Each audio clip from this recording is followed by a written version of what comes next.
अस्सलाम वालेकुम। दीन इन्फॉर्मेंट्री की वीडियोस में खुश आमदीद। नाजरीन, कुरान पाक एक ऐसी हकीकत है जिसे जुटलाना किसी के बस में नहीं। ये अपने अंदर कायनात के ऐसे ऐसे राज लिए रखा है जिसे सोचकर अक्ल दंग रह जाती है। आज हम अपनी वीडियो में कुरान में मौजूद 9 ऐसे हैरान कुन मौजूदात के बारे में बताएंगे कि जिनका जिक्र 1400 साल पहले ही कुरान में कर दिया गया था और आज की जदीद साइंस इसे कबूल करने से इनकार नहीं कर सकती। मज़मून में आगे बढ़ने से पहले अगर आपने हमारे यूट्यूब चैनल को सब्सक्राइब नहीं किया तो जल्दी से सब्सक्राइब कर लें और हमारे बेल आइकन को दबा लें ताकि हमारे आने वाली हर वीडियो आप तक बर वक्त पहुँच सके। कुरान की जदीद साइंस में पहला मौजज़ा बिग बैंग थ्योरी है। इसे आम हरूफ में कायनात की इब्तदा भी कहा जा सकता है। 100 साल पहले तक ये ख्याल किया जाता था कि कायनात का कोई हालक नहीं है और ये हमेशा से ही ऐसे मौजूद है, मगर आइंस्टाइन जो कि साइंसी दुनिया का अजीम नाम है, इसकी तहकीक ने इस नज़रिए को चैलेंज किया और इसने ये नज़रिया पेश किया कि कायनात एक फैलती हुई क़ुव्वत है जो गुब्बारे की मानंद बढ़ रही है। बाद में एक रियाज़ीदान और बेल्जियम के पादरी ने भी इस तहकीक पर मोहरे ज़ब्त की कि इस कायनात की इब्तदा एक गर्म और घने नुक्ते से हुई। इसे आम हरूफ में ब्लैक होल कहा जाता है, लेकिन हैरान कुन तौर पर कुरान मजीद बिग बैंग के मंजर आम पर आने से पहले ही नाजिल हो चुका था और इस नज़रिए के बारे में कुरान हमें तफसील से बताता है। कुरान में इरशाद है कि क्या काफरों ने नहीं देखा कि आसमान और ज़मीन एक बंदबस्ता थे और फिर हमने इन्हें खोल दिया। यहाँ इस्तेमाल होने वाला लफ्ज़ बंदबस्ता अंधेरे और बंद होने की तरफ इशारा करता है। दूसरा हैरान कुन मौजज़ा जो कुरान में बयां हुआ है वो बिग क्रंच थ्योरी है। बिग क्रंच थ्योरी जो कि पेशनगोई करती है कि इस कायनात का खात्मा कैसे होगा। ये कुरानी आयात की बयान करदा एक और साइंसी चीज़ है।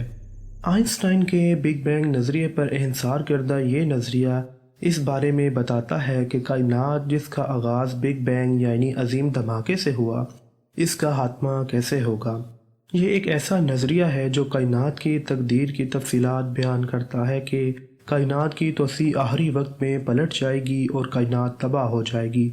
कुरान में इस वाक़े का जिक्र कुछ इस तरह किया है। इस दिन को याद करो जब हम आसमानों को इस तरह लपेटेंगे कि जैसे कोई कातिब किसी के लिखे हुए तुमार को लपेट लिया जाता है। तीसरा मौजज़ा जो कुरान में बयां हुआ है वो कन्फ्लक्स है। कन्फ्लक्स दो समुद्रों के आपस में मिलाप को बोलते हैं। नाज़रीन गिरामी, जब दो समुंदर आपस में मिलते हैं तो इनके पानियों में दर्जा हरारत, रंग और रफ्तार जैसी इनफरादी खसूसियात बरकरार रहती हैं। इस तसादम के मकाम पर दो आबी ज़हायर को साथ चलते चलते देखा जा सकता है। अगरचे ये दरियाफ्त हालिया है, मगर कुरान ने 1400 साल पहले ही इस वाक़े से हमें आगाह कर दिया है और कुरान में बयान करदा ये एक और साइंसी हकीकत है।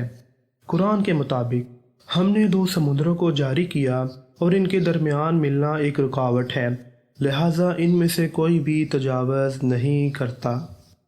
चौथा मौजज़ा जो कुरान में बयां हुआ है वो इंसान की तश्कील के मुतालिक है।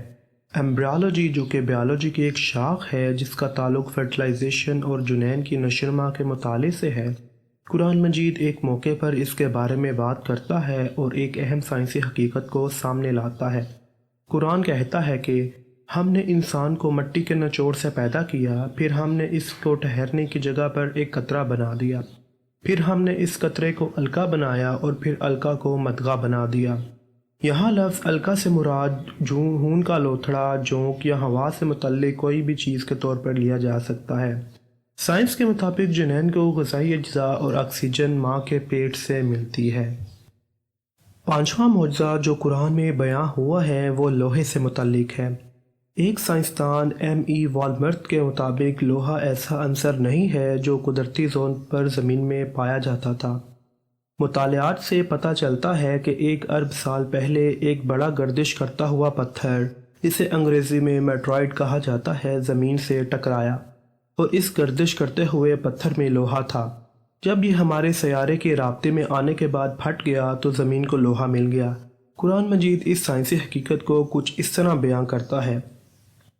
ہم نے لوہے کو اس کی عظیم غیر فطری طاقت اور انسانوں کے لیے اس کے بہت سے فائدے کے ساتھ اتارا۔ چھٹا معجزہ جو قرآن میں بیان ہوا ہے وہ بادلوں کی تشکیل کے متعلق ہے۔ آج کے برعکس جب بچے بادلوں کی تشکیل کے بارے میں پڑھتے ہیں 609 عیسوی میں ایسا نہیں تھا۔ بادلوں کی تشکیل کے بارے میں قرآن ہمیں بڑے مناسب طریقے سے اس عمل کو بیان کرتا ہے۔ قرآن کہتا ہے، کیا تم نے نہیں دیکھا کہ اللہ کیسے بادلوں کو ہلکا پھلکا کرتا ہے، پھر ان کو جوڑتا ہے، پھر ان کا ڈھیر بنا دیتا ہے، پھر تم دیکھتے ہو کہ کیسے ان سے بارش نکلتی ہے۔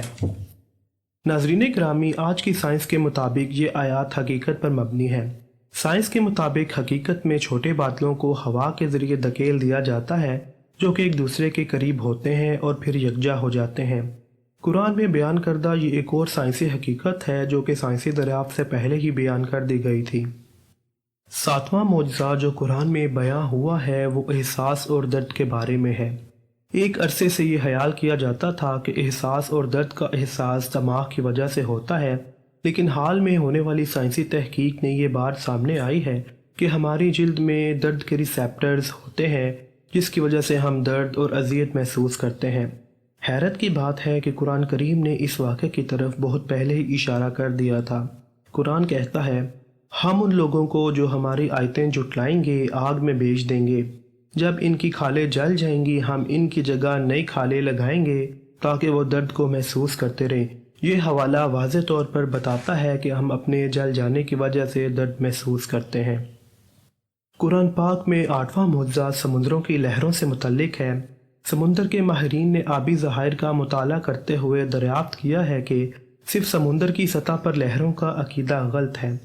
حقیقت میں لہریں اندرونی طور پر پانی کی سطح کے نیچے موجود ہوتی ہیں اور اس وقت پیدا ہوتی ہیں جب سمندری جسم کے نچلے حصے کو کسی رکاوٹ کا سامنا کرنا پڑتا ہے۔ یہ رکاوٹ پانی کے جسم میں خلل پیدا کرتی ہے اور لہروں کا سبب بنتی ہے۔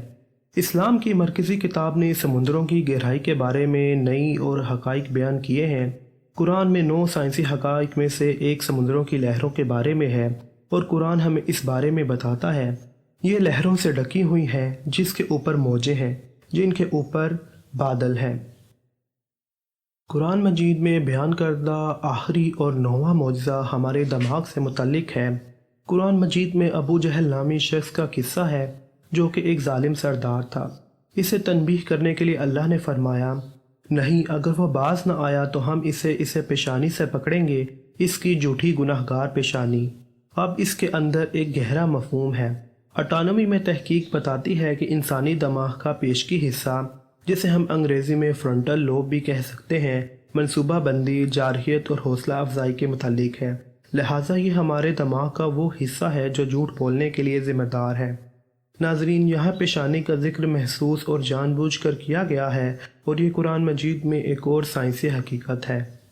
ناظرین گرامی، امید کرتے ہیں آج آپ کو ہماری یہ ویڈیو پسند آئی ہوگی۔ آپ سے ملاقات ہوگی اگلی